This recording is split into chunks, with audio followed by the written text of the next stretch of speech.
الحمد لله رب العالمين والصلاة والسلام على سيد الأنبياء والمرسلين نبينا محمد وعلى آله وصحبه أجمعين، أما بعد. أعوذ بالله السميع العليم من الشيطان الرجيم من همزه ونفثه ونفثه وخلق كل شيء فقدره تقديرا.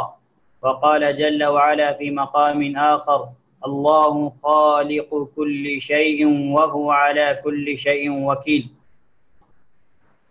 اللہ سبحانہ تعالیٰ آپ سب پر اپنی رحمتیں نازل فرمائے اور دنیا اور آخرت کے ہر مصائب اور فتنوں سے آپ کو اللہ سبحانہ تعالیٰ اپنے فضل و کرم سے حفظ و امان میں رکھے، اور اللہ سبحانہ تعالیٰ اس دنیا کے اندر جب تک ہم کو زندہ رکھے توحید و سنت پہ زندہ رکھے، اور جب ہمارا خاتمہ فرمائے تو توحید و سنت پر خاتمہ فرمائے۔ تقدیر کے مراتب میں سے ہم 3 مرتبے اور اسی طریقے سے تقدیر کی تعریف اور تقدیر کی دلائل، یہ چیزیں ہم پڑھ چکے ہیں۔ آج کے درس میں انشاءاللہ جو تقدیر کا چوتھا مرتبہ ہے الخلق، اس بات پر ایمان لانا کہ اللہ سبحانہ و تعالی ہی ہر چیز کا خالق ہے۔ خلق کا مطلب کیا ہے؟ مخلوق۔ مخلوق کا خالق کون ہے؟ اللہ سبحانہ و تعالی ہے۔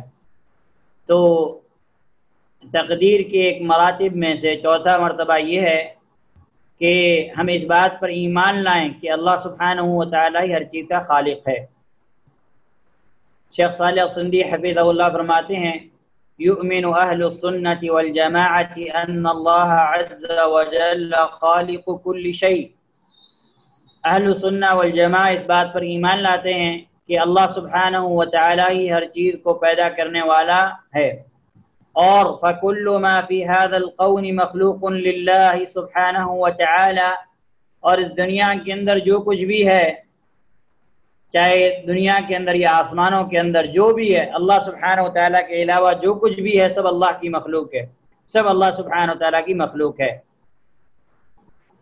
اور اس تعلق سے اللہ سبحانہ وتعالی کی کتاب اور نبی اکرم صلی اللہ علیہ وسلم کی احادیث میں کثرت سے دلائل موجود ہیں۔ ان میں سے چند دلائل ہم پڑھتے ہیں۔ سورۃ الزمر، اللہ سبحانہ وتعالی آیت نمبر 62، سورۃ الزمر آیت نمبر 62 کے اندر اللہ سبحانہ وتعالی فرماتا ہے: اللہ خالق کل شیء، اللہ تعالی ہر چیز کا پیدا کرنے والا ہے اور وہ ہر چیز پر کارساز ہے۔ وَهُوَ عَلَى كُلِّ شَيْءٍ وَكِيلٌ، اور وہ ہر چیز پر کارساز ہے۔ اس آیت کو ہم دیکھیں کہ اللہ سبحانہ تعالیٰ نے فرمایا کہ اللہ خالق کل شیء، کہ اللہ سبحانہ و تعالیٰ ہر چیز کا خالق ہے، ہر چیز کو پیدا کرنے والا ہے، یعنی اللہ کی سوا دنیا کے اندر یا آسمانوں کے اندر جو کچھ بھی ہے سب اللہ کی مخلوق ہے۔ شیخ عبد الرحمن السعدی رحمہ اللہ اپنی تفسیر کے اندر اس آیت کی تفسیر میں بیان فرماتے ہیں: تدل على ان جميع الاشیاء غیر اللہ مخلوقہ، یہ آیت اس بات پر دلالت کرتی ہے کہ اللہ کے علاوہ جتنی بھی چیزیں ہیں تمام کی تمام چیزیں اللہ کی مخلوق ہیں۔ کس کے علاوہ؟ اللہ کے علاوہ جتنی بھی چیزیں ہیں وہ ساری کی ساری چیزیں اللہ کی مخلوق ہیں، اللہ نے ان کو پیدا کیا ہے۔ اور دوسرے مفسرین اس آیت کی تفسیر میں فرماتے ہیں کہ اللہ سبحانہ و تعالی ہی وہ اکیلا معبود ہے جو ان چیزوں کا خالق ہے، ساری کی ساری چیزیں اللہ سبحانہ و تعالی کی ملکیت ہیں اور اللہ سبحانہ و تعالی کی مخلوق ہیں، چاہے وہ چیزیں ان چیزوں کا وہ چیزیں آسمان میں ہوں یا زمین میں ہوں، ساری چیزوں کا خالق جو ہے وہ اللہ سبحانہ و تعالی ہے۔ ہر چیز کا پالنہار، ہر چیز کا رب جو ہے وہ اللہ سبحانہ و تعالی ہے، اور اللہ سبحانہ و تعالی ساری چیزوں کو پیدا کرنے والا اور ساری چیزوں کی تقدیروں کو طے کرنے والا ہے۔ اور ساری مخلوقات اللہ سبحانہ و تعالیٰ کی محتاج ہیں، لیکن اللہ سبحانہ و تعالیٰ وَهُوَ الصَّمَدُ، لیکن اللہ سبحانہ و تعالیٰ بے نیاز ہے، اللہ کو کسی کی ضرورت نہیں۔ سورۃ الفرقان آیت نمبر 3 کے اندر اللہ سبحانہ و تعالیٰ فرمایا، اس سے اللہ سبحانہ و تعالیٰ نے سورہ فرقان کی ابتدائی آیات میں اپنی توحید بیان کی ہے۔ میں اس تفصیلات میں نہیں جاؤں گا ورنہ وقت جو ہے کافی ہو جائے گا۔ جو ہمارا محل استجہاد ہے آیت وہ بیان کر کے ہم جو ہے آگے بڑھتے ہیں۔ اللہ سبحانہ وتعالیٰ نے فرمایا وَخَلَقَ كُلَّ شَيْءٍ، اور اللہ سبحانہ وتعالیٰ نے ہر چیز کو پیدا کیا، فَقَدَّرَهُ تَقْدِيرًا، اور اس نے ہر چیز کو پیدا کر کے ایک مناسب اندازہ ٹھہرا دیا ہے۔ مناسب اندازہ مراد تقدیر ہے، یعنی ہر چیز کی تقدیر بھی اللہ سبحانہ وتعالیٰ نے طے کر دی ہے۔ اس آیت کی تفسیر میں مفسرین کرام سورہ فرقان آیت نمبر 3، اس آیت کی تفسیر میں مفسرین کرام رحمہم اللہ جمیعاً جو ہے فرماتے ہیں کہ اللہ سبحانہ و تعالیٰ کے علاوہ جو کچھ بھی ہے سب اللہ کی مخلوق ہے، اور اللہ سب کا رب ہے، اللہ سب کا پالنہار ہے، سب کو پیدا کرنے والا ہے۔ وَهُوَ خَالِقُ كُلِّ شَيْءٍ، اور اللہ سبحانہ و تعالیٰ ہر چیز کا خالق ہے، اور اللہ سبحانہ و تعالیٰ ہر چیز کا رب ہے، اور اللہ سبحانہ و تعالیٰ ہر چیز کا مالک ہے، اور اللہ سبحانہ و تعالیٰ ہر چیز کا الہ ہے۔ اور جو کچھ بھی مخلوق ہے اللہ سبحانہ و تعالیٰ کی، وَكُلُّ شَيْءٍ تَحْتَ قَهْرِهِ وَتَجْبِيرِهِ وَتَقْدِيرِهِ، ہر چیز اللہ سبحانہ و تعالیٰ کے قہر، اللہ سبحانہ و تعالیٰ کی تدبیرات اور اللہ سبحانہ و تعالیٰ کی تقدیر کے مطابق ہو رہی ہے اور ہوگی قیامت تک جو آنے والی ہے۔ جب ہم نے یہ چیز پڑھ لی، دو دلیلوں سے یہ بات ثابت ہو گئی کہ اللہ کے علاوہ جو کچھ ہے سب اللہ کی مخلوق ہے، تو تقدیر کا چوتھا مرتبہ الخلق، کہ اللہ سبحانہ و تعالیٰ، اس بات پر ایمان لانا کہ اللہ سبحانہ و تعالیٰ ہر چیز کا خالق ہے، یہ چیز ثابت ہو جاتی ہے۔ اب جب ہم نے یہ پڑھ لیا کہ ہر چیز کا خالق اللہ سبحانہ و تعالیٰ ہے، تو یہاں پہ ایک جو ہے یہ اس کے اندر یہ چیز بھی شامل ہے کہ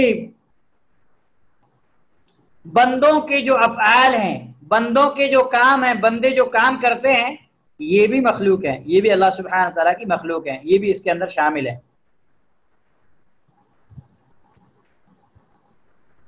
اور اسی طریقے سے اللہ سبحانہ تعالیٰ کی جو مشیت ہے، اللہ سبحانہ تعالیٰ کی جو چاہت ہے، اور اللہ سبحانہ و تعالیٰ کی جو خلق ہے اور بندوں کے جو کام ہیں، اس کے اندر کوئی تعارض نہیں ہے۔ ہم اللہ سبحانہ و تعالیٰ کے لیے اللہ سبحانہ و تعالیٰ کی مشیت کو مانتے ہیں کہ اللہ سبحانہ و تعالیٰ کی چاہت کے بغیر کچھ نہیں ہوتا، اور ہم اس چیز کا بھی اقرار کرتے ہیں کہ اللہ سبحانہ و تعالیٰ ہی ہر چیز کا خالق ہے، یہاں تک کہ بندوں کے افعال بھی اللہ کی مخلوق ہے، بندوں کے کام بھی اللہ کی مخلوق ہے۔ لیکن ساتھ ہی ساتھ ہمارا یہ عقیدہ ہے کہ ہم بندے کو اللہ سبحانہ و تعالیٰ، بندے کے افعال کو، بندوں کے کام کو اللہ کی مخلوق مانتے ہیں، ساتھ ہی ساتھ ہم اس بات پر عقیدہ اور ایمان رکھتے ہیں کہ اللہ سبحانہ و تعالیٰ نے بندوں کو کام کرنے کے لیے، اللہ سبحانہ و تعالیٰ نے بندوں کو بھی مشیت اور اختیار دیا ہے۔ تو ہم اللہ کی مشیت کا بھی اقرار کرتے ہیں اور بندوں کی مشیت کا بھی اقرار کرتے ہیں، لیکن بندوں کی مشیت اللہ کی مشیت کے تابع ہے۔ آگے انشاءاللہ یہ چیز ہم پڑھیں گے، تو یہ چیز جو ہے یہ چیز بہت ضروری ہے۔ اور علامہ ابن قیم رحمہ اللہ کا ایک مشہور یعنی قصیدہ ہے، جس کو جو مشہور ہے النونیہ کے نام سے، النونیہ، القصیدۃ النونیہ۔ علامہ ابن قیم رحمہ اللہ نے اس قصیدے کے اندر اللہ سبحانہ و تعالیٰ کی توحید بیان کی ہے اور باطل فرقوں کا رد کیا ہے، لیکن یہ اشعار کے اندر ہے، یہ چیز اشعار کے اندر ہے۔ تو علامہ ابن قیم رحمہ اللہ نے اپنے اس قصیدے کے اندر فرمایا، قصیدہ نونیہ کے اندر، اَوَلَيْسَ قَدْ قَامَ الدَّلِيلُ بِأَنَّ أَفْعَالَ الْعِبَادِ خَلِيقَةُ الرَّحْمَانِ، کیا اس بات پر دلیل قائم نہیں ہو چکی کہ بندوں کے جو بھی کام ہے وہ رحمان کی مخلوق ہے؟ اَوَلَيْسَ قَدْ قَامَ الدَّلِيلُ بِأَنَّ أَفْعَالَ الْعِبَادِ خَلِيقَةُ الرَّحْمَانِ، یہ کیا اس بات پر دلیل قائم نہیں ہو چکی، تمہارے سامنے دلیل نہیں آ چکی کہ بندوں کے جو بھی کام ہے وہ اللہ رحمان کی مخلوق ہے، یعنی اللہ سبحانہ و تعالیٰ ان کا جو ہے خالق ہے۔ من الف وجہ، ہزار وجوہات کی بنا پر، او قریب الالف یحصیها الذی یعنی به الانسان، یا اس کی جو ہے لاکھوں وجوہات ہو سکتی ہیں جس کو اگر انسان گننا چاہے، شمار کرنا چاہے تو کر سکتا ہے، سب تو نہیں کر سکتا لیکن کچھ کر سکتا ہے۔ تو یہ چیز جو ہے اس کے اندر داخل ہے کہ جب ساری چیز اللہ کی مخلوق ہے تو بندوں کے جو افعال، بندوں کے کام ہے، یہ بھی اللہ سبحانہ تعالیٰ کی مخلوق ہے۔ اب اس بات پر دلیل کہ جو بندوں کے کام ہے یہ بھی اللہ سبحانہ تعالیٰ کی مخلوق ہے، اس کی دلیل کیا ہے؟ اس کی دلیل جو ہم نے سورۃ الزمر کی آیت پڑھی، آیت نمبر 62، یہی اس چیز کی دلیل ہے کہ اللہ خالق کل شیء، کہ اللہ سبحانہ و تعالی ہر چیز کا خالق ہے۔ جو شیخ صالح سندھی حفظہ اللہ فرماتے ہیں فَيَدْخُلُ فِي عُمُومِ الْآيَةِ افعال العباد، تو اس آیت کے اندر بندوں کے افعال اور بندے کے کام بھی داخل ہیں، کیونکہ وہ بھی مخلوق ہیں۔ جب اللہ سبحانہ و تعالیٰ کے علاوہ ساری چیز مخلوق ہے تو بندے کے افعال بھی کیا ہیں؟ مخلوق ہیں، اللہ سبحانہ و تعالیٰ ان کا خالق ہے۔ اور اللہ سبحانہ و تعالیٰ نے سیدنا ابراہیم خلیل علیہ السلام کے بارے میں فرمایا کہ حضرت ابراہیم خلیل علیہ السلام نے اپنی قوم کے بارے میں سورہ صافات کے اندر اللہ سبحانہ تعالیٰ نے اس کا ذکر کیا۔ سورہ صافات کی آیت نمبر 95 اور 96، 95 اور 96 آپ آیت پڑھیں۔ حضرت ابراہیم علیہ السلام نے اپنی قوم سے کہا قال اتعبدون ما تنحتون، آپ نے فرمایا تم انہیں پوچھتے ہو، اتعبدون، تم ان کی عبادت، کیا تم ان کی عبادت کرتے ہو، ان کو پوچھتے ہو، ما تنحتون، جو تم خود اپنے ہاتھوں سے تراشتے ہو، یعنی جن کو تم خود بناتے ہو، ان بتوں کی تم عبادت کرتے ہو۔ پھر فرمایا واللہ خلقکم وما تعملون، حالانکہ تمہیں اور تمہاری بنائی ہوئی چیزوں کو اللہ نے پیدا کیا، حالانکہ تمہیں اور تمہاری بنائی ہوئی چیزوں کو اللہ نے پیدا کیا۔ تو حضرت ابراہیم علیہ السلام کا عقیدہ اللہ سبحانہ تعالیٰ نے قرآن کریم کے اندر بیان کیا کہ حضرت ابراہیم کا یہ عقیدہ تھا کہ واللہ خلقکم وما تعملون، اللہ نے تمہیں بھی اور تمہارے اعمال کو جو تم کچھ کرتے ہو اس کو اللہ سبحانہ تعالیٰ نے پیدا کیا۔ اس آیت کی تفسیر میں اہل علم کے کئی اقوال ہیں کہ یہاں پہ جو ما لفظ ہے یہ مصدریہ ہے یا موصولہ ہے، کیا ہے، لیکن وہ چیزیں میں آپ کے سامنے بیان نہیں کروں گا، اس لیے کہ وہ چیز آپ کو سمجھ میں نہیں آئے گی اور وہ آپ کے لیے مشکل ہو جائے گی۔ آپ مختصر یہ سمجھیں کہ حضرت ابراہیم علیہ السلام نے جو یہ چیز بیان کی کہ اللہ سبحانہ و تعالیٰ نے ہی تم کو پیدا کیا اور جو تم کچھ کرتے ہو اس کو پیدا کیا، اس بات سے یہ دلیل ہے کہ بندوں کے اعمال بھی اللہ سبحانہ تعالیٰ کی مخلوق ہیں۔ اور اللہ سبحانہ تعالیٰ نے سورۃ النمل آیت نمبر 88 کے اندر فرمایا صنع اللہ الذی اتقن کل شیء، یہ ہے اللہ سبحانہ و تعالیٰ کی صنعت اور کاریگری، اتقن کل شیء، ہر چیز کو مضبوط بنا دیا ہے، یعنی اللہ سبحانہ تعالیٰ کی جو کاریگری ہے، اللہ سبحانہ و تعالیٰ نے جو صنعت، جو کاریگری اختیار کی ہے وہ اتنی زبردست ہے کہ ہر چیز کو اللہ سبحانہ و تعالیٰ نے مضبوط بنایا ہے۔ پھر اللہ سبحانہ و تعالیٰ نے فرمایا کہ جو کچھ تم کرتے ہو اللہ سبحانہ و تعالیٰ اس سے باخبر ہے، اس سے باخبر ہے۔ اس آیت کی تفسیر میں مفسرین رحمہم اللہ فرماتے ہیں کہ اللہ صنع اللہ الذی اتقن کل شیء، کہ یہ صنعت ہے اللہ کی جس نے ہر چیز کو پیدا کیا، تو اس کا مطلب یہ ہے کہ اللہ سبحانہ و تعالیٰ اپنی قدرت عظیمہ کے مطابق جو چاہتا ہے وہ کرتا ہے، اور اللہ سبحانہ و تعالیٰ نے ہر چیز کو بہترین کاریگری، بہترین حکمت کے ساتھ پیدا کیا، اور اللہ سبحانہ و تعالیٰ انہ خبیر بما تعملون، اللہ سبحانہ و تعالیٰ جو کچھ تم کرتے ہو اس سے باخبر ہے۔ مفسرین نے اس جملے کی تفسیر میں انتہائی مختصر بات کہی ہے، لیکن شاید ہم کو یہ بات جو ہے اور کہیں نہ ملے، لیکن جب ہم سلف کی تفسیر پڑھیں گے، تفسیر ابن کثیر ہے، تفسیر طبری ہے، تفسیر القرآن العظیم ہے، تفسیر قرطبی ہے، تفسیر سعدی ہے، اس طرح کی جب ہم تفاسیر پڑھیں گے تو ہمیں یہ بات ملے گی، یا امام شوکانی رحمہ اللہ کی کتاب تفسیر فتح القدیر وغیرہ، تو آپ کو یہ چیزیں ملیں گی کہ مختصراً اس کے بارے میں علماء نے کہا کہ هو علیم بما یفعل عبادہ، کہ وہ جاننے والا ہے جو کچھ بندے اس کو کرتے ہیں، جو کچھ بندے کرتے ہیں، من خیر و شر، چاہے وہ خیر ہو یا شر ہو، یعنی اللہ سبحانہ و تعالیٰ بندے جو کچھ خیر اور شر کر رہے ہیں اللہ سبحانہ و تعالیٰ ان کو جاننے والا ہے، فَيُجَازِيهِمْ فِيهِ، اور اللہ سبحانہ و تعالیٰ اس کا بدلہ بھی دینے والا ہے۔ اللہ کے نبی صلی اللہ علیہ وسلم کی ایک حدیث ہے، اور اس حدیث کی اس حدیث کا تفصیلاً میں مطالعہ نہیں کر پایا. میں نے سوچا تھا کہ میں اس کا مطالعہ کروں گا، اس کی شرح وغیرہ آپ کے سامنے رکھوں گا، لیکن یہ چیز جو ہے میں بھول گیا، اور اللہ سبحانہ وتعالیٰ مجھے معاف فرمائے. تو اللہ کے نبی صلی اللہ، میں اس کا ترجمہ آپ کو بتا دیتا ہوں. اللہ کے نبی صلی اللہ علیہ وسلم نے فرمایا خلق اللہ کل صانع وصنعتہ، اللہ تعالیٰ نے ہی ہر کاریگر اور اس کی کاریگری کو پیدا فرمایا. تو اللہ کے نبی صلی اللہ علیہ وسلم کی اس حدیث سے کیا پتہ چلتا ہے کہ بندوں کے کام بھی اللہ سبحانہ و تعالیٰ کی مخلوق ہیں. اللہ کے نبی صلی اللہ علیہ وسلم نے فرمایا کہ اللہ تعالیٰ نے ہی ہر کاریگر اور اس کی کاریگری کو پیدا فرمایا. تو اس کا مطلب یہ ہے کہ اللہ سبحانہ و تعالیٰ بندوں کا خالق ہے، اور بندوں کے افعال اور بندوں کے اعمال کا بھی خالق ہے.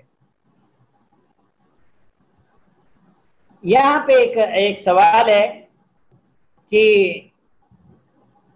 ایک مسئلہ ہے کہ بندوں کے جو افعال ہیں وہ مخلوق کیسے ہیں، جبکہ ہم جانتے ہیں یقینی طور پر کہ جو کام ہم کرتے ہیں یہ تو خود ہم کرتے ہیں، تو یہ پھر اللہ کی مخلوق کیسے ہوئے؟ یہ ایک سوال ہوتا ہے. سوال کو سمجھنا ضروری ہے. جب تک آپ سوال نہیں سمجھیں گے تب تک آپ مسئلہ نہیں سمجھ پائیں گے. یعنی یہ سوال پیدا ہوتا ہے کہ بندوں کے جو افعال اور بندوں کے کام ہیں یہ مخلوق، اللہ کی مخلوق کیسے ہیں، جبکہ ہم اس چیز کو جانتے ہیں کہ بندہ ہی اس چیز کو کرتا ہے. تو اللہ یہ بندوں کے افعال اللہ کی مخلوق کیسے ہوئے؟ تو اس کا جواب شیخ صالح سندھی حفظہ اللہ فرماتے ہیں ان اللہ تعالی یخلق الاشیاء طارۃ مباشرۃ بلا توسط، کہ اللہ سبحانہ وتعالی بسا اوقات کسی چیز کو بغیر واسطے کے پیدا کرتا ہے، ڈائریکٹ پیدا کرتا ہے. اللہ سبحانہ وتعالی بسا اوقات کسی چیز کو اللہ سبحانہ وتعالی ڈائریکٹ پیدا کر دیتا ہے، جیسا اللہ سبحانہ وتعالی نے حضرت آدم علیہ السلام کو ڈائریکٹ پیدا کیا بغیر کسی واسطہ کے. اسی طریقے سے اللہ سبحانہ وتعالی نے جنت اور جہنم کو پیدا کیا بغیر کسی واسطہ کے. وَتَارَةً يَخْلُقُ بِتَوَسُّطِ أَسْبَابٍ، اور بسا اوقات کبھی کبھار اللہ سبحانہ وتعالی کسی مخلوق کو پیدا کرتا ہے اسباب کے ذریعے سے. یعنی اللہ سبحانہ وتعالی ڈائریکٹ اس کو پیدا نہیں کرتا، بلکہ اللہ سبحانہ وتعالی کے اسباب کے ذریعے سے، وسیل کے ذریعے سے اللہ سبحانہ وتعالی اس کو پیدا کرتا ہے. پھر آپ نے فرمایا کہ وَهَذَا مِثْلُ خَلْقِ بَنِي آدَمَ فَهُمْ مَخْلُوقُونَ بِوَاسِطَةِ الْأَبَوَيْنِ، اور اس کی مثال کہ اسباب کے ذریعے سے اللہ سبحانہ وتعالی پیدا کرتا ہے، اس کی مثال آدم کی اولاد ہے کہ اللہ سبحانہ وتعالی نے آدم کی اولاد کو ابوین یعنی دو ماں باپ کے ذریعے سے اللہ سبحانہ وتعالی نے پیدا کیا. کیونکہ ہماری اصل کون ہے؟ اللہ سبحانہ وتعالی نے حضرت آدم علیہ السلام اور اماں حوا کو پیدا کیا. یہ ہماری اصل ہے انسانیت کی. یہ اللہ سبحانہ وتعالی نے فرمایا انا خلقناکم من ذکر و انثی، میں نے تمہیں ایک مرد اور ایک عورت سے پیدا کیا. تو اللہ سبحانہ وتعالی نے ہمیں واسطے سے پیدا کیا، اور واسطہ وہ کون سے؟ حضرت آدم علیہ السلام اور حضرت جو ہے حوا ہیں، اور اس کے بعد ہمارے لیے جو واسطہ ہیں وہ ہمارے والدین ہیں. ہمارے والدین بھی ہمارے لیے واسطہ ہیں. اسی طریقے سے پیڑ پودے یعنی جو پودے رہتے ہیں وَكَذَلِكَ النَّبَاطُ يَخْلُقُهُ بِوَاسِطَةِ الْمَاءِ وَالتُّرَابِ وَالشَّمْسِ وَالْهَوَاءِ وَغَيْرِ ذَلِكَ. آپ فرماتے ہیں اسی طریقے سے پیڑ پودے ہیں کہ پیڑ پودے یہ پیدا ہوتے ہیں، اگتے ہیں پانی کے ذریعے سے، مٹی کے ذریعے سے، سورج کے ذریعے سے، ہوا کے ذریعے سے. تو اللہ سبحانہ وتعالی بعض جو اللہ سبحانہ وتعالی کی مخلوق ہے، بعض مخلوق کو اللہ سبحانہ وتعالی ڈائریکٹ پیدا کر دیتا ہے، لیکن بعض مخلوق کو اللہ سبحانہ وتعالی واسطے کے ذریعے سے پیدا کرتا ہے. جیسے یہ دو مثالیں آپ کے سامنے، ایک جو ہے بنی آدم کی پیدائش کی اور دوسرا پودوں کی مثال آپ کے سامنے شیخ نے بیان کی. اسی طریقے سے شیخ کہتے ہیں کہ وَكَذَا نَقُولُ فِي أَفْعَالِ الْعِبَادِ، اسی طریقے سے ہم بندوں کے افعال میں، بندوں کے کام میں یہ بات کہیں گے فَاللَّهُ سُبْحَانَهُ خَلَقَهَا بِوَاسِطَتِنَا، کہ اللہ سبحانہ وتعالی نے بندوں کے افعال کو پیدا کیا ہمارے واسطے کے ذریعے سے. یعنی ہم واسطہ اور ذریعہ ہیں ان کا، ہیں اللہ کی مخلوق لیکن ہم واسطہ اور ذریعہ ہیں. ففعل العبد لا يحصل إلا باجتماع الإرادة الجازمة والقدرة والقدرة التامة مع زوال المانع فمتى اجتمعت الإرادة الجاذمة والقدرة التامة وزال المانع حصل فعل العبد. آپ حفیظ اللہ فرماتے ہیں کہ بندے کا جو فعل ہے، بندے کا جو کام ہے، یہ اس وقت تک حاصل نہیں ہوتا جب تک کہ بندہ پکا ارادہ نہ کر لے، اس پر مضبوط قدرت نہ کر لے، اور ساتھ ہی ساتھ جو بندہ کام کرنے جا رہا ہے وہ کام کرنے کی جو ایسے ذرائع جو اس کام کرنے میں مشکل پیدا کر سکتے ہیں، اللہ سے وہ چیزوں کا نہ پایا جانا یہ بھی ضروری ہے۔ بسا اوقات انسان کوشش کرتا ہے، سب کچھ کرتا ہے، لیکن کوئی چیز بیچ میں آڑے آ جاتی ہے اور کام نہیں ہو پاتا ہے۔ تو شیخ حفیظ اللہ فرماتے ہیں کہ بندے کا کام تب ہوتا ہے جب بندہ مکمل ارادہ کرتا ہے اور قدرت کا اس پہ یعنی اس کی طاقت بھی رکھتا ہے، اور ساتھ ہی ساتھ اس کام سے روکنے والے جو اسباب ہوتے ہیں وہ اسباب کیا ہو جاتے ہیں؟ ختم ہو جاتے ہیں، یعنی کوئی معنی بیچ میں کوئی حائل اڑچن چیز نہیں رہتی، وہ چیز ختم ہو جاتی ہے۔ تو جب بندے کا پکا ارادہ اور قدرت شامل ہو جاتی ہے اور جو موانع ہیں، راستے سے اڑچنیں وہ ختم ہو جاتی ہیں، حصل فعل العبد،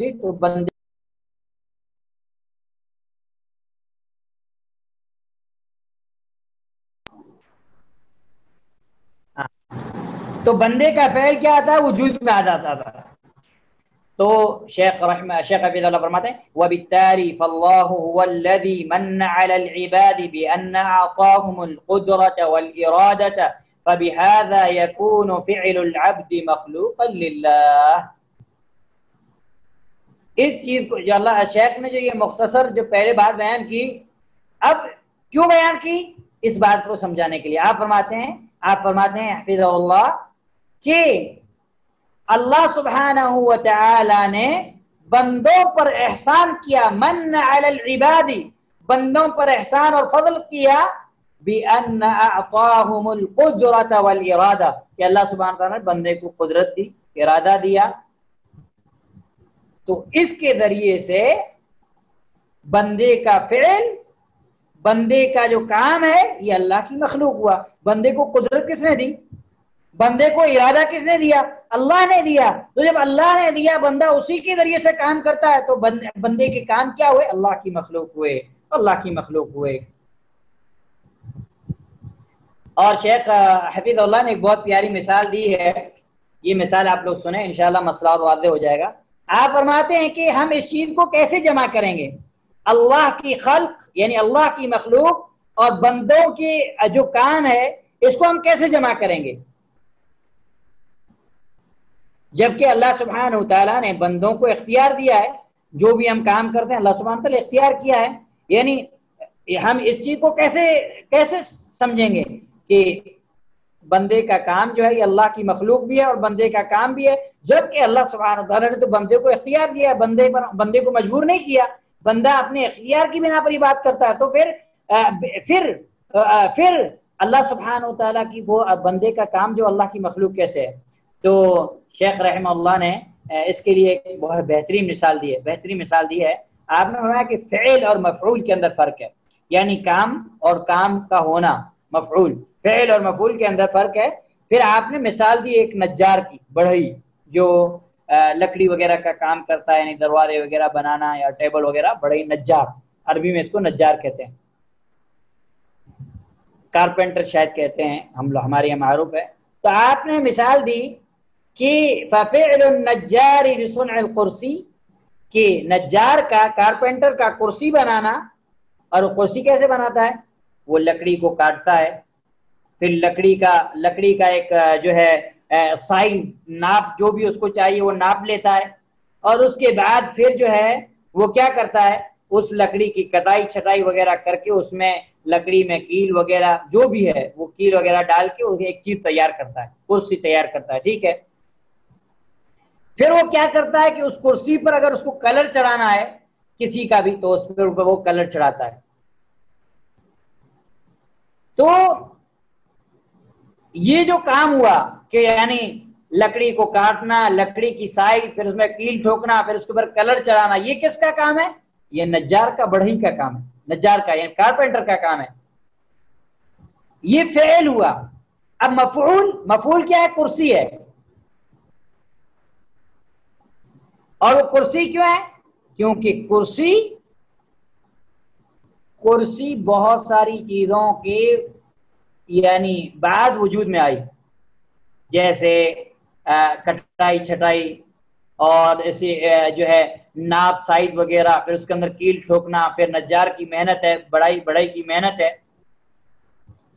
تو یعنی جو یہ کرسی ہے یہ بذات خود کرسی بھی ہے، اور اسی طریقے یہ نجار کی بڑائی کی محنت بھی ہے، بڑائی کی بھی محنت بھی ہے، بڑائی کا افعال بھی ہے. اور کرسی بذات خود کرسی بھی ہے، لیکن کرسی یہ مخلوق افعال کے کام کس کا ہے؟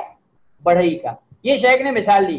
تو اسی طریقے سے آپ فرماتے ہیں کہ اسی مثال کو آپ لوگ سمجھیں کہ بندوں کے جو کام ہیں، جیسے مثال کے طور پر بندہ جو ہے نماز وغیرہ پڑھتا ہے تو یہ بندے کے کام ہیں. جیسے شیخ نے فرمایا کہ اللہ ہادی والانسان مہتدی، کہ اللہ سبحانہ تعالیٰ ہدایت دینے والا ہے، اور ہدایت کو حاصل کرنے والا کون ہے؟ انسان ہے. تو اللہ سبحانہ تعالیٰ نے ہدایت کو پیدا کیا، اور بندے کا جو فعل ہے وہ یہ ہے کہ بندہ ہدایت کے راستے کو اختیار کرتا ہے، جیسا کہ اللہ سبحانہ تعالیٰ سورہ بنی اسرائیل آیت نمبر 97 کے اندر فرمایا وَمَن يَهْدِ اللَّهُ فَهُوَ الْمُهْتَدِي، اللہ جس کی رہنمائی کرے وہ ہدایت یافتہ ہے. اللہ جس کی رہنمائی کرے وہ ہدایت یافتہ ہے. تو یہاں پہ اللہ سبحانہ تعالیٰ نے یعنی ہدایت دینا، یہ کس کا کام ہے؟ اللہ سبحانہ تعالیٰ کا کام ہے. تو اللہ جس کی رہنمائی کرے وہ ہدایت یافتہ ہے. اسی طرح اللہ سبحانہ تعالیٰ نے سورۃ الشمس آیت نمبر 8 کے اندر فرمایا فَأَلْهَمَهَا فُجُورَهَا وَتَقْوَاهَا، اللہ سبحانہ تعالیٰ فرماتا ہے پھر سمجھ دی اس کو بدکاری کی اور بچ کر نکلنے کی. یعنی بدکاری کی ہم نے اس کو تمیز اور پہچان دی اور بدکاری سے بچ کر نکلنے کی بھی سمجھ. تو یہاں اس چیز کو ہم دیکھیں، اس آیت پر ہم غور کریں. اس آیت سے پتہ چلتا ہے کہ بندے کے دل میں جو ہے برائی کا شعور ڈالنے والا کہ یہ چیز بری ہے کون ہے؟ اللہ سبحانہ تعالیٰ ہے. تو بندہ جو برائی سے بچ جاتا ہے یہ بندے کا کام بھی ہے، ساتھ میں اللہ کا کام بھی ہے، اللہ کی مخلوق بھی ہے. تو بندے کو الہام کرنے والا کون ہے؟ اللہ سبحانہ تعالیٰ ہے. اور ملہم کون ہے؟ بندہ. یعنی جس پر الہام کیا جا رہا ہے وہ کون ہے؟ وہ بندہ. اور بندہ اللہ سبحانہ تعالیٰ نے جو اس کو تمیز دی ہے برائی کو پہچاننے کی، پھر وہ برائی کو پہچان کر کے برائی سے بچ نکلتا ہے. تو یہ جو ہے اس اعتبار سے یہ بندے کے افعال میں اللہ سبحانہ تعالیٰ کا فعل بھی ہوا، یعنی اللہ کا کام بھی ہوا اور بندے کا بھی کام ہوا. اسی طریقے سے اللہ سبحانہ تعالیٰ نے سورۃ السجدہ آیت نمبر 24 کے اندر فرمایا وَجَعَلْنَا مِنْهُمْ أَئِمَّةً يَهْدُونَ بِأَمْرِنَا لَمَّا صَبَرُوا، اور جب ان لوگوں نے صبر کیا تو ہم نے ان میں سے ایسے پیشوا بنائے جو ہمارے حکم سے لوگوں کو ہدایت کرتے تھے. اب اس آیت پر ہم غور کریں کہ اللہ سبحانہ تعالیٰ نے فرمایا کہ اور جب ان لوگوں نے صبر کیا تو ہم نے ان میں سے ایسے پیشوا بنائے. پیشوا تو مراد اللہ سبحانہ تعالیٰ نے ایسے مصلح، ایسے یعنی ائمہ بنائے جو لوگوں کی اصلاح کریں، جو ہمارے حکم سے لوگوں کی ہدایت کرتے. یعنی اللہ سبحانہ تعالیٰ کے حکم سے کیا کرتے ہیں؟ لوگوں کو راہ راست کی طرف دعوت دیتے ہیں. تو جو یہ ائمہ اور پیشوا پیدا کیے کس نے کیے؟ اللہ نے کیے. اور پھر ان پیشوا نے اللہ کے حکم سے کیا کی؟ لوگوں کی ہدایت کی طرف رہنمائی کی، اور اللہ نے ان کو ہدایت دی. تو یہ جو کام تو بندوں نے ائمہ اور پیشوا نے کیا کہ لوگوں کو ہدایت کی طرف بلایا، لیکن ان کو پیدا کس نے کیا؟ اللہ نے کیا. اور ان کو حکم کس نے دیا ہدایت کی طرف بلانے کا؟ اللہ نے دیا. تو یہ چیز جو ہے سمجھنے کی ہے. انشاءاللہ جو ہے ہم سمجھ. تو اس آیت کو ہم دیکھیں کہ اللہ سبحانہ تعالیٰ نے جو ہے اللہ سبحانہ تعالیٰ کا فعل اور اللہ سبحانہ تعالیٰ کا خلق، کہ اللہ سبحانہ تعالیٰ نے جو ہے اس کو پیدا کیا، مخلوق کیا، اور اسی طرح اللہ سبحانہ تعالیٰ نے بندے کے لیے بھی فعل کو ثابت کیا کہ بندے جو ہے پیشوا جو ہے وہ ہدایت کرتے ہیں، رہنمائی کرتے ہیں لوگوں کی۔ اب اس مسئلے کو اگر ہم سمجھنا چاہتے ہیں تو شیخ نے 3 چیزیں بیان کی، یہ 3 چیزوں کو آپ غور سے سنیں، اور اگر ان 3 چیزوں کو آپ سمجھ لیں گے تو آپ اس موضوع کو سمجھ لیں گے۔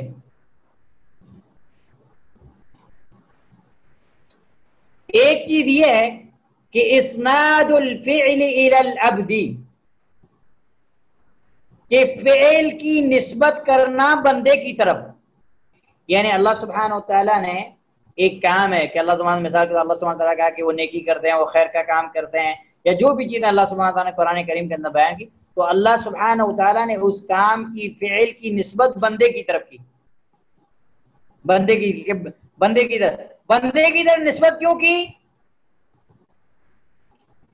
اس لیے کہ حقیقت میں اس کام کو کرنے والا بندہ ہی ہے، وَأَنَّهُ الْقَائِمُ بِهِ حَقِيقَةً، اس لیے کہ کام کرنے والا حقیقت میں کون ہے؟ بندہ ہے، لیکن بندہ کام کب کرتا ہے؟ اللہ کی مشیت اور اللہ کی چاہت کے بعد۔ اور اللہ سبحانہ وتعالیٰ نے جو فعل کی کام کی بندے کی طرف نسبت کی، اس لیے کہ حقیقت میں اس کام کو کرنے والا بندہ ہے، اسی لیے جب بندہ کوئی کام کر لیتا ہے، اگر وہ اچھائی کا کام ہے تو وہ ثواب کا مستحق ہوتا ہے، اور اگر وہ برائی کا کام ہے تو وہ سزا کا مستحق ہوتا ہے۔ اور اللہ سبحانہ وتعالیٰ نے اس چیز کو قرآن کریم سورۃ النمل آیت نمبر 90 کے اندر فرمایا، هل تجزون الا ما کنتم تعملون، صرف وہی بدلہ دیے جاؤ گے جو تم کرتے ہو۔ تو اللہ سبحانہ وتعالیٰ نے یہاں پہ کیا فرمایا کہ تجزون الا ما کنتم تعملون، تمہیں وہ بدلہ دیا جائے گا جو تم کچھ کرتے ہو۔ کیوں؟ بندے کی طرف کام کی نسبت کی گئی، اس لیے کہ حقیقت میں کام کو کرنے والا بندہ ہے، اس لیے وہ ثواب کا بھی مستحق ہوا، سزا کا بھی مستحق ہوا۔ تو اللہ سبحانہ وتعالیٰ نے سورہ نمل کی آیت نمبر 90 کے اندر عمل کی نسبت کی عامل کی طرف، عمل کرنے والے کی طرف، اور اللہ سبحانہ وتعالیٰ نے ورتب علیہ الثواب والعقاب، اور اللہ سبحانہ وتعالیٰ نے ثواب اور سزا کو مرتب کیا اسی پر، یعنی کہ ثواب اور سزا اسی کو ملے گی، اگر اس نے اچھا کام کیا تو اس پر ثواب ہے، اگر برا کام کیا تو سزا ہے۔ فَمَن يَعْمَلْ مِثْقَالَ ذَرَّةٍ خَيْرًا يَرَهُ وَمَن يَعْمَلْ مِثْقَالَ ذَرَّةٍ شَرًّا يَرَهُ۔ اور دوسری جگہ اللہ سبحانہ وتعالیٰ نے فرمایا، سورہ انعام ہے، سورہ انعام کی آیت نمبر 164 ہے، اللہ سبحانہ وتعالیٰ فرماتا ہے وَلَا تَكْسِبُ كُلُّ نَفْسٍ إِلَّا عَلَيْهَا، اور جو شخص بھی کوئی عمل کرتا ہے وہ اسی پر ہی رہتا ہے، یعنی جو بندہ عمل کر رہا ہے وہ بندہ اگر اس نے اچھا کام کیا تو اس کا بدلہ اس کو ملنا، اگر برا کیا تو اس کو ثواب اس کو ہی ملنے والا ہے۔ تو یہاں پہ اللہ سبحانہ وتعالیٰ فرمایا کہ وَلَا تَكْسِبُ كُلُّ نَفْسٍ إِلَّا عَلَيْهَا، اور جو شخص بھی کوئی عمل کرتا ہے اور وہ اسی پر ہی رہتا ہے۔ اور آگے اللہ نے فرمایا وَلَا تَزِرُ وَازِرَةٌ وِزْرَ أُخْرَىٰ، کوئی کسی کا بوجھ نہیں اٹھاتا، کوئی کسی کا بوجھ نہیں اٹھاتا ہے۔ اسی لیے ہمارے یہاں یہ بات جو مشہور ہے کہ فلاں کی گناہ کی وجہ سے جو ہے مجھ پر یہ اثر ہوا، یہ ہوا، یہ بات صحیح نہیں ہے۔ جیسا کہ امام شافعی رحمہ اللہ کی طرف ایک جو ہے بات منسوب ہے، مشہور ہے کہ امام شافعی رحمہ اللہ نے کہا کہ جو زنا کرتا ہے، جو یعنی کسی کے ساتھ زنا کرتا ہے، تو ضروری ہے کہ اس کے رشتہ داروں کے ساتھ کسی کے ساتھ زنا کیا، چاہے اس کی ماں کے ساتھ ہو، چاہے اس کی بہن کے ساتھ ہو، چاہے اس کی بیٹی کے ساتھ ہو، چاہے اس کی بیوی کے ساتھ ہو۔ پہلی بات تو یہ کہ وہ شہر امام شافعی کی رحمہ اللہ کی طرف اس کی نسبت صحیح نہیں، امام شافعی رحمہ اللہ نے ایسی بات نہیں کہی، کیونکہ یہ بات قرآن کے خلاف ہے۔ قرآن کہتا ہے کہ کوئی کسی کا بوجھ نہیں اٹھاتا، تو اگر ایک زانی اپنی مرضی سے اپنی جو ہے اس زنا کر رہا ہے تو اس کا وبال، اس کا بوجھ اس کی بیٹی پر، اس کی بیوی پر، اس کی ماں پر، اس کی بہن پر کیسے ہو سکتا ہے؟ اور اگر ہم بالفرض مان لیں کہ یہ اس قول کی نسبت امام شافعی رحمہ اللہ کی طرف صحیح بھی ہے، تو ہمارا یہ عقیدہ ہے کہ اللہ کے نبی صلی اللہ علیہ وسلم کے علاوہ سارے لوگ انسان بشر تھے، اللہ کے نبی صلی اللہ علیہ وسلم بشر تھے، لیکن معصوم عن الخطا تھے، گناہوں سے پاک تھے، آپ سے غلطی نہیں ہو سکتی، کیونکہ آپ جو بھی کچھ کہتے تھے، جو بھی کچھ کرتے تھے، وہ اللہ کی وحی کے مطابق کرتے تھے، لیکن اللہ کے نبی صلی اللہ علیہ وسلم کے بعد جو بھی لوگ ہیں ان سے وہ صحیح بھی کہہ سکتے ہیں، غلط بھی کہہ سکتے ہیں۔ تو ہم کہیں گے کہ امام شافعی رحمہ اللہ کا یہ قول غلط ہے، کیونکہ یہ قرآن کی آیت کے خلاف ہے۔ لیکن پہلی بات یہ ہے کہ امام شافعی کی رحمہ اللہ کی طرف اس قول کی نسبت صحیح نہیں۔ خیر، یہ ایک فائدے کی چیز تھی جو میں نے آپ لوگ کو بتا دی۔ پھر اللہ سبحانہ تعالیٰ نے سورہ بنی اسرائیل کے اندر آیت نمبر 15 کے اندر فرمایا من اهتدى فإنما يهتدي لنفسه ومن ضل فإنما يضل عليها، جو راہ راست حاصل کر لے، جو راہ راست کرے، راہ راست کو اختیار کرے، راہ راست حاصل کرے، وہ خود اپنے ہی بھلے کے لیے راہ یافتہ ہوتا ہے، یعنی وہ خود اپنا بھلا کرتا ہے۔ یہتدی لنفسی، وہ اپنے ہی بھلے کے لیے راہ راست کو اختیار کر رہا ہے۔ ومن ضل فانما يضل عليها، اور جو بھٹک جائے، گمراہ ہو جائے، تو اس کا بوجھ اسی پر ہے، یعنی وہی اس کا جو ہے گناہ اٹھائے گا۔ تو یہ چیز کہ اللہ سبحانہ و تعالی نے فعل کی، کام کی نسبت بندے کی طرف کی، کیونکہ بندہ ہی حقیقت میں اس کام کو کرنے والا ہے، اسی لیے اللہ سبحانہ و تعالیٰ نے اس کام پر ثواب اور سزا کو جو ہے مرتب کیا۔ اب دوسری چیز یہ ہے، اس چیز سے، اس مثال سے اور مسئلہ واضح ہو جائے گا۔ ان للعبد قدرة اودعها اللہ عز وجل فی، کہ اللہ سبحانہ و تعالی نے بندے کو قدرت دی ہے، بندے کو اختیار دیا ہے، اور اللہ سبحانہ و تعالی نے وہ قدرت بندے کے اندر داخل کر دی ہے، اور اس قدرت کی وجہ سے بندہ کام کرتا ہے۔ جیسے اللہ سبحانہ تعالیٰ نے سورۃ التغابن آیت نمبر 16 کے اندر 16 کے اندر فرمایا فَاتَّقُوا اللَّهَ مَا اسْتَطَعْتُمْ، بس جہاں تک ہو سکے اللہ سے ڈرو۔ اللہ سبحانہ تعالیٰ یہاں پہ کہیں گے اپنی استطاعت کے مطابق، اپنی استطاعت کے مطابق اور طاقت کے مطابق اللہ سے ڈرو۔ کس معاملے میں؟ اللہ کی شریعت کے معاملے میں۔ جیسے شریعت کے بہت سارے احکام ایسے ہیں کہ ایک انسان، جیسے مثال ہم نماز کو لے لیں، نماز کھڑے ہو کر پڑھنا واجب ہے، لیکن ایک آدمی کھڑا نہیں ہو سکتا تو وہ بیٹھ کے پڑھے گا، بیٹھ کے نہیں پڑھ سکتا تو وہ لیٹ کے پڑھے گا، لیٹ کے نہیں پڑھے تو اشارے سے پڑھے گا۔ ایسے روزہ ہے، روزہ رکھنا سارے جو ہے بالغ عاقل مسلمان عورت پر فرض ہے، لیکن کوئی مسافر ہے تو اللہ سبحانہ تعالیٰ نے اس کے لیے رخصت دی ہے، کیونکہ اس کی طاقت نہیں۔ کوئی بیمار ہے تو اللہ سبحانہ تعالیٰ نے اس کو رخصت دی ہے، ٹھیک ہے۔ اب اس کی تفصیلات الگ ہیں، کیونکہ ہم فقہی چیز نہیں پڑھ رہے کہ اس چیز کو بیان کریں، تو مختصراً اس آیت کو سمجھانے کا مقصد تھا۔ دوسری ایک آیت ہے سورہ فصلت، جس کا دوسرا نام حامیم السجدہ بھی ہے، 24 پارے کی لاسٹ سورت ہے، آیت نمبر 15، جس کے اندر اللہ سبحانہ تعالیٰ فرماتا ہے اولم یروا ان اللہ الذی خلقہم هو اشد منہم قوہ، کیا انہیں یہ نظر نہ آیا کہ جس نے انہیں پیدا کیا وہ ان سے زیادہ مطلب بہت زیادہ زور آور ہے، یعنی بہت زیادہ طاقتور اللہ سبحانہ تعالیٰ۔